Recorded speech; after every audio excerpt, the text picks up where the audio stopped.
काळी मिरी हे सुद्धा आपल्या भरपूर आजारावरती खूप गुणकारी आहे. खोकल्याचे किंवा श्वसनाचे तुमच्या जेवढ्या समस्या आहेत, खोकल्यावरती काळी मिरी खूप गुणकारी. 1 ते 2 काळी मिरी चूर्ण घ्या. 1 चमचा मधामध्ये मिसळा. दिवसातून 2 ते 3 वेळा चाटण करा. जास्त कफ आहे, खोकला आहे, 3 ते 4 वेळा करा. 1 ते 2 दिवसामध्ये कफ पूर्ण पडतो, खोकल्याची समस्या दूर होते.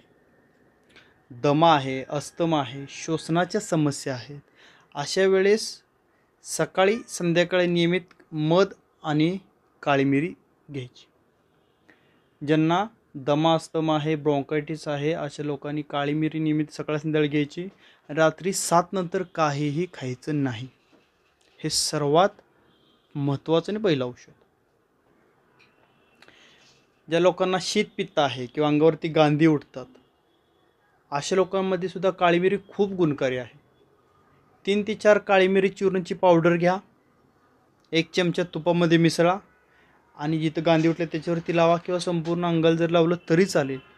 जो आग आहे, जे गांधी उठलेले आहेत, तो त्रास त्वरित कमी 10 ते 15 मिनिटांमध्ये त्रास कमी होतो. ज्या लोकांना जुनाट पोटाच्या समस्या आहेत, अपचन आहे, अजीर्ण आहे, करपट खारट ढेकरा येतात, पोट दुखतं, पोट फुगतं, भूक लागत नाही, तोंडाला चव नाही, अशा लोकांनी काळी मिरी चूर्ण 5 चमचे, सुंठ 5 चमचे आणि लवंग चूर्ण 5 चमचे घ्यायचं. यामध्ये अर्धी वाटी गूळ मिसळायचा आणि छोट्या छोट्या वाटाणे एवढ्या गोळ्या बनवायच्या.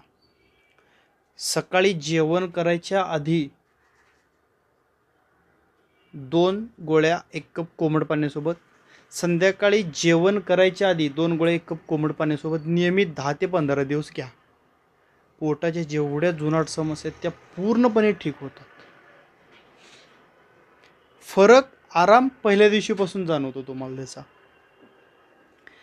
लहान मुलांमध्ये किंवा मोठ्या लोकांमध्ये रांजणवाडी उठते. रांजणवाडीवरती सुद्धा काळी मिरी खूप गुणकारी आहे. लहानपणी याचे आम्ही अनुभव घेतलेले आहेत. एखाद्या दगडावरती पाण्यासोबत जर मिरे उगळले आणि हा जो उगळ आहे हा काढून बरोबर तेवढाच रांजणवाडी जिथं आले त्याच्यावरती लावला पापणीवरती, तर याने रांजणवाडीची समस्या त्वरित ठीक होते. पण डोळ्यात गेल्यानंतर थोडंफार चरचरेल, पण याचा तुम्हाला जास्त डोळ्यासाठी काय हानिकारक वगैरे असं काय नाही आहे. हे डोळ्यामध्ये टाकण्याचं पण औषध आहे, नाकामध्ये टाकण्यासाठी पण आहे. ज्या लोकांना चक्कर वर आलेत किंवा बेशुद्ध आहेत, काळी मिरी घ्या, पावडर करा त्याची थोडीशी आणि हातामध्ये पकडून एकच काळी मिरी, जास्त नाही, एकच काळी मिरी पावडर करा, नाकामध्ये फुका. शिंकातील सट सट सट सट सट सट तो व्यक्ती काही वेळातच शुद्धीवरती येतो. मूर्छा दूर होते. संधिवातवरती काळी मिरी खूप गुणकारी आहे.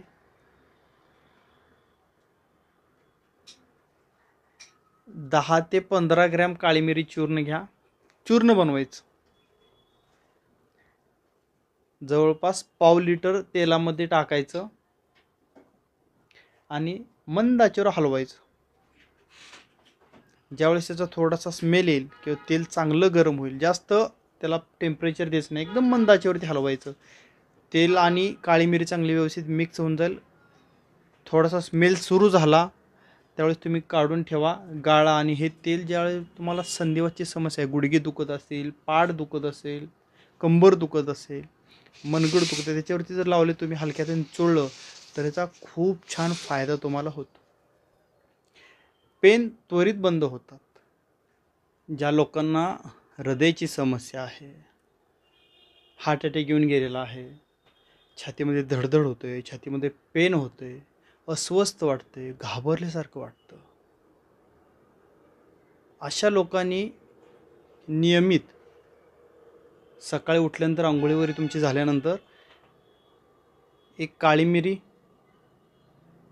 1 चमचा मध किंवा काळी मिरीची पावडर करायची, जे खाऊचं पान असतं त्याच्यावरती टाकायची, 1 चमचा मध टाकायचं, मिक्स करायचं, दुमडायचं. हे पान सकाळी उपाशीपोटी किंवा जेवणाच्या आधी खायचं. असंच पान किंवा असाच वेडा बनवून संध्याकाळी एकदा खायचा. जेवण झाल्यानंतर 1 तासाने खावा किंवा जेवणाच्या आधी 1 तास खावा. ज्यांना खाऊचं पान भेटत नाही, नागवेलचं पान भेटत नाही, त्यांनी फक्त मध आणि काळी मिरी जर एकत्र करून चाटून खाल्ले तरी याचा परिणाम छान आपल्या शरीरावरती होतो. याचा चांगला फायदा होतो. हृदयविकाराच्या रुग्णांमध्ये खूप छान फायदा याचा आम्ही पाहिलेला आहे. ज्वर आहे, विषम ज्वर आहे, मलेरिया म्हणजे तापाच्या समस्या आहेत, मलेरिया आहेत, यामध्ये सुद्धा काळी मिरीचा काढा खूप गुणकारी आहे. 7 ते 8 तुळशीची पाने घ्या, 4 ते 5 काळी मिरी घ्या, 2 एकत्र घेऊन चेचा, 3 कप पाण्यामध्ये टाकून 1 कप होईपर्यंत उकळा. चवीसाठी गूळ टाकायचा. हे दिवसातून 3 ते 4 वेळा काढा घ्यायचा. याचाही खूप छान फायदा होतो आपल्याला मलेरियासाठी, विषमज्वरासाठी, तापामध्ये.